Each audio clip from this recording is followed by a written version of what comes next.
그 노고와 또 그 헌신과 그 사랑을 무엇으로 또 어떻게 다 말씀을 드리고 또 치하를 드리겠습니까?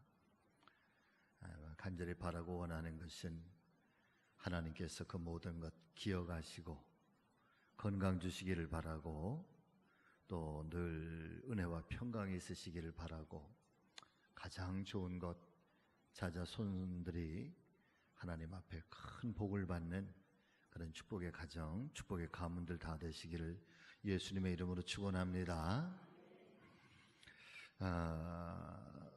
실버 성경학교라. 이번에는 성경학교입니다.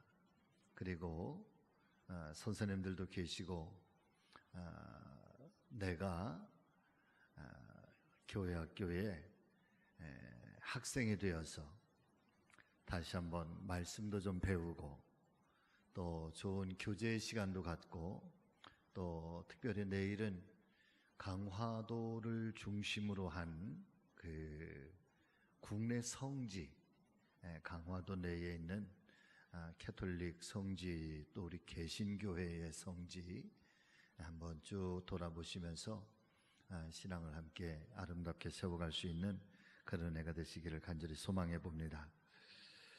이번 성경학교의 주제가 축복의 마중물이죠. 잘 아시는 것처럼 마중물이라고 하는 것은 요즘에야 다 수도 시설, 상수도 시설이 다 잘 돼 있기 때문에 그런 펌프가 없지만 이번에 제가 방글라데시에 선교 다녀오다 보니까 여전히 그 방글라데시에 물을 먹을 수가 없더라고요. 우리들은 물을 먹을 수가 없고 또 집집마다 대부분 다 그 집 앞에 이게 연못인지 아니면 뭔지 잘 모르겠어. 하여튼 물은 제가 볼 땐 맑은 물은 아닌 것 같은데 거기서 목욕도 하고 또 거기서 빨래도 하고 그래서 제가 살짝 물어봤지. 저기서 볼 일은 안 봐요? 그랬더니 저기서 볼 일도 다 본대요. 볼 일도 다 본대. 그런데 보니까 또 고기가 그렇게 많아요. 고기들이 그냥 저녁 때 시원해지니까 고기들이 막 뛰더라고. 그러니까 그 물은 먹을 수 있는 물은 아닐 테고 보면은 그 마을이나 그 교회를 중심으로 해서 여러분 펌프가 다 있는 거예요. 제가 첫 목회를 강원도 홍천이라고 하는 곳을 나갔는데 가니까 여러분 펌프더라고. 펌프. 그래서 그 펌프의 이 깊은 지하에서 물을 끌어올리려면은 그냥은 안 올라오지 않아요. 말라버린 그 호수에 그 관에 마중물을 넣고 그 마중물이 기폭제가 돼서 이제 펌프질을 하면은 걔가 이렇게 이 지하에 있는 물들을 여러분 끌어올리잖아요. 그러니까 마중물은 어떻게 보면 희생의 물이고 그러나 그 희생의 물로만 끝나는 것이 아니라 원천수하고 연결이 되어 있어서 원천수를 끌어올리는 그 역할을 하는 것이 마중물인데 왜 이 실버 성경학교의 주제가 이 축복의 마중물일까? 내가 그렇다는 내가. 어르신들이 축복의 마중물이라는 거예요.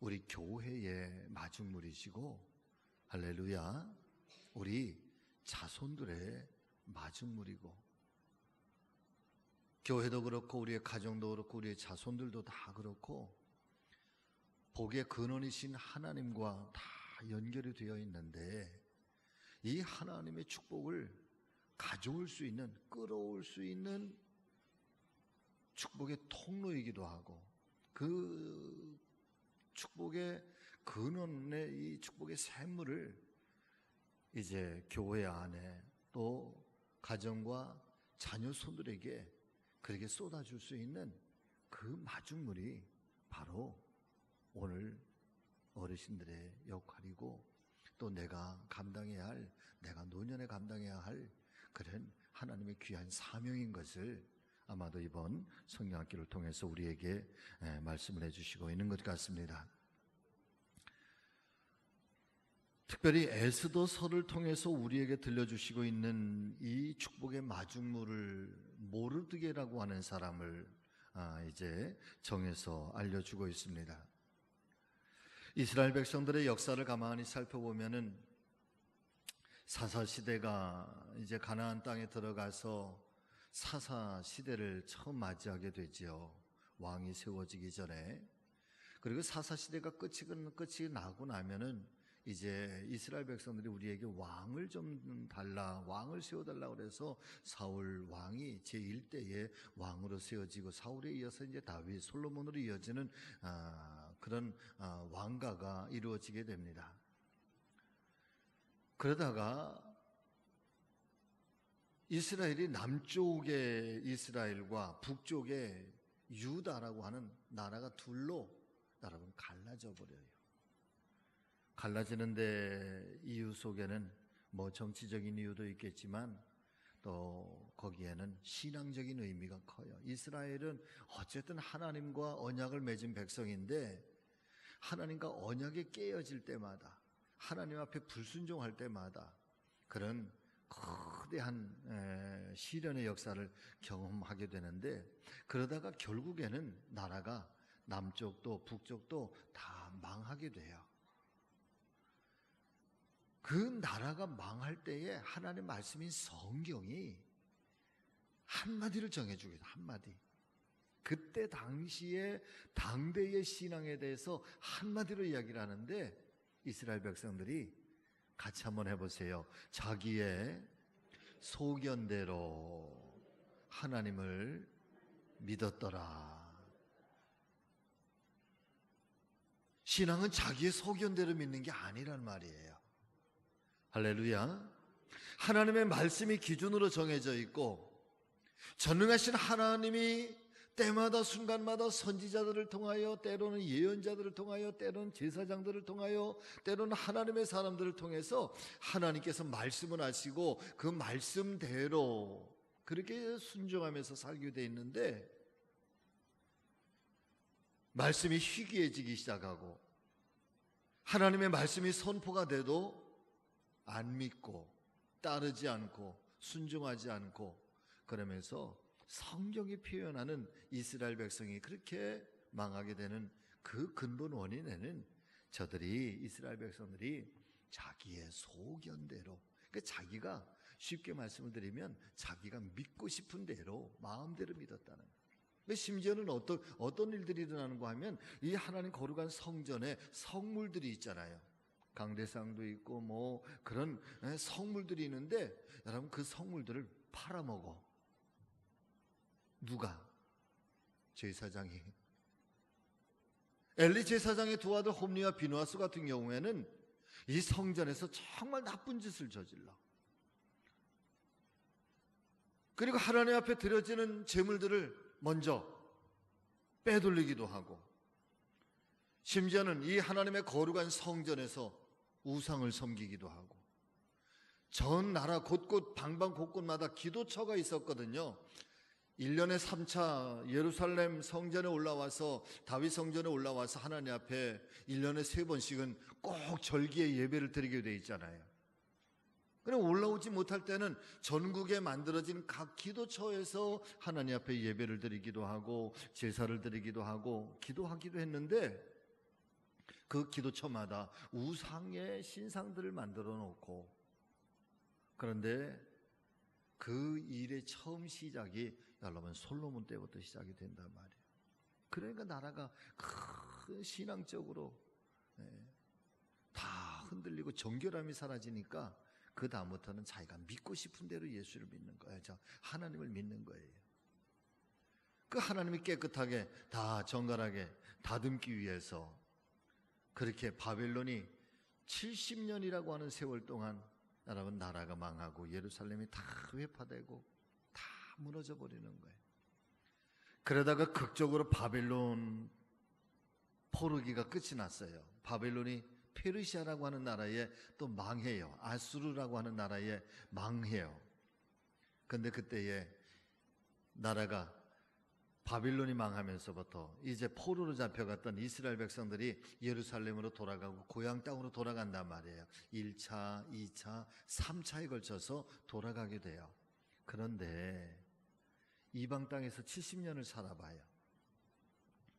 거기서 태어난 사람들 있죠. 처음에 거기에 끌려간 사람들은 1세대 포로들은, 유대인들은 거기서 살면서도 늘 그발 강가에 나가서 내가 언제나 예루살렘을 돌아갈까 늘 그러잖아.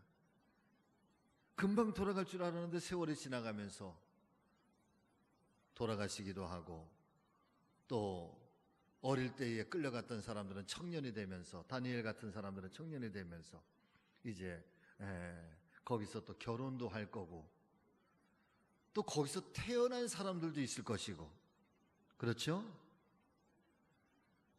그렇게 이제 이민 사회처럼 살다가 보니까 예루살렘으로 돌아오고 이스라엘 땅으로 해방이 됐는데도 돌아오지 못하는 사람들, 그 사람들이 오늘 수산궁의 모르드게와 에스더, 그리고 그 함께 그 수산궁에서 살고 있었던 유대인들이었단 말이에요.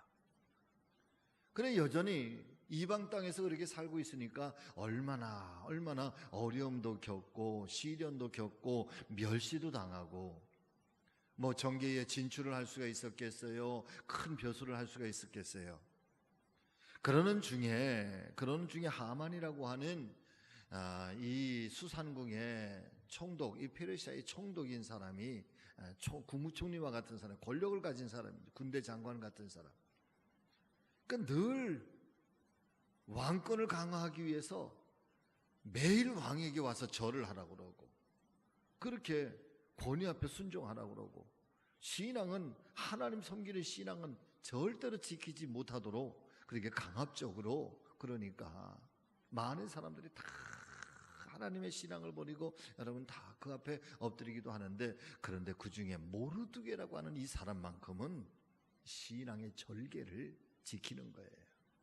여러분 같이 하십니다. 신앙의 절개를 지킵시다. 신앙의 일편단심합시다. 아멘. 신앙은 절개가 있어야 되잖아. 절개가 있어야 돼. 신앙은 일편단심이 있어야 된단 말이야, 하나님 앞에. 그런 중에서 이 모르드게가 이스라엘의, 이 유대인들의 하만의 관계에 의해서 극적으로 다 멸망당해서 죽을 수 있는 그런 상황에, 잘 아시는 것처럼 에스더가 내가 죽으면 죽으리이다, 삼촌 모르드게의 이야기를 듣고 내가 죽으면 죽으리이다, 하나님 앞에 금식하고 왕에게 나아가서 여러분 극적으로 이스라엘 백성들이 살아나게 되는 역사가 여러분 이 에스더서에 나타나고 있는 말씀이거든요. 에스더서를 읽어보면은요, 하나님이란 글자가 단 한 글자도 안 나와. 하나님 말씀, 여호와라는 말씀 단 한 글자도 안 나와. 하나님에 대한 이야기가 하나도 안 나와. 그런데 그 이야기 속에는 하나님을 향한 신앙이 어떠해야 되는지, 또 하나님께서 그 위기 속에서 어떻게 그 위기를 이겨내게 하고 그 하나님 앞에 어떻게 믿음으로 나가는 그 사람을 통해서 하나님이 어떻게 역사를 하시는지 에스더서는 그렇게 우리에게 증거를 해주고 있어요. 자, 여기에서 이야기하는 모르드게는 하나예요. 한 나라를 살리기도 하고 한 민족을 살리기도 하고, 그리고 이 에스더라고 하는 이 축복의 사람, 이 위대한 은혜의 사람이 어떻게 탄생하게 되느냐, 그 앞에 마중물처럼 모르드게가 그 역할을 감당했다는 거예요. 첫째는 모르드게가 에스더를 잘 돌봐. 고아였던 것 같아. 일찍이 부모님을 여의고, 또 2장 11절 말씀에 보면은 에스더가 왕후가 되어서 왕궁에 들어갔을 때에도 얼마나 외로웠을까.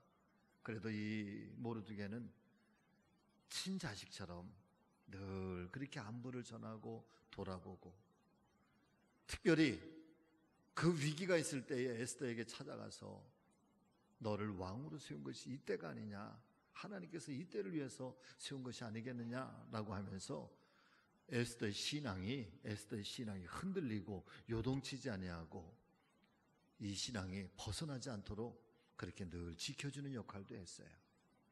그리고 마침내는 이 유대 민족을 다 건지게 되는 그 귀한 사명을 이 모르드게가 감당을 하게 되지요. 하나님께서 누군가를 축복의 마중물로 세울 때,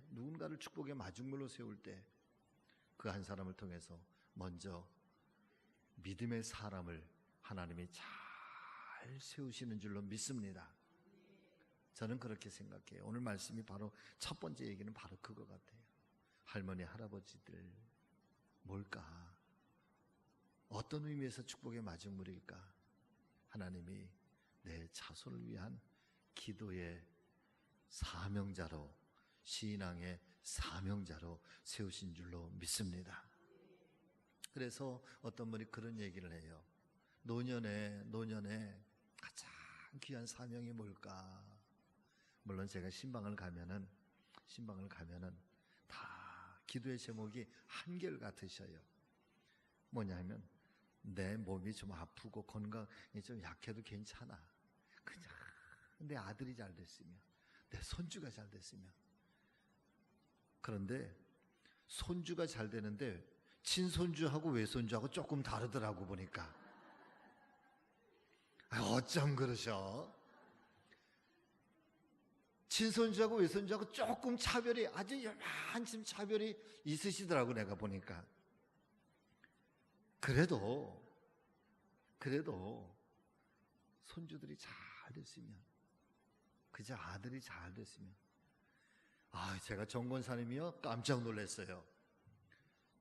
어르신님이 고인이 되셨지만 어르신도 북에서 내려오셔가지고 거의 일가 친척이 없으셔. 혼자. 정권사님도 거의 혼자. 그런데 이 두 분을 통해서 지금 가족이 몇 명인 줄 아세요? 61명이야 61명. 이야,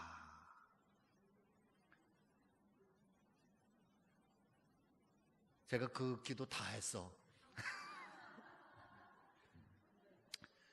자, 첫째는 내가 노년에 첫 번째 하나님께서 나를 축복의 마중물로 세운 것은 내 자손의 기도의 후원자예요. 신앙의 전승자예요. 브릿지, 다리 역할을 잘 하시는 거예요. 나와 내 자손으로 이어지는 신앙의 가교 역할을 여러분 잘 하시는 것이 이게 축복의 마중물이에요. 할렐루야. 그리고 또 하나는 우리 교회의 마중물은 내 다음 세대가 지금까지 내가 평생이 하나님의 성전을 위해서 헌신하고 봉사해 오신 그 노고, 그 헌신, 그 충성, 그 봉사, 그 눈물, 그 사랑, 그것이 다음 세대에 더 큰 축복의 샘터가 되는 거예요. 그래서 이 축복의 마중물이 되는 것은 결코 쉬운 게 아니지만, 편안한 길이 아니지만, 그러나 오늘도 내가 이 교회를 위하고 내 자손들을 위해서 기도하고 신앙의 믿음의 씨앗들을 잘 뿌려놓고 기도의 씨앗들을 잘 뿌려놓으시면, 축복의 마중물처럼 잘 담아놓으시면 내 당대보다도 다음 세대에 더 큰 놀라운 하나님의 축복의 역사가 반드시 일어나게 될 줄로 믿습니다. 이것이 보람이고 이것이 자랑이고 이것이 기쁨이 되시기를 주님의 이름으로 축복합니다. 기도하겠습니다.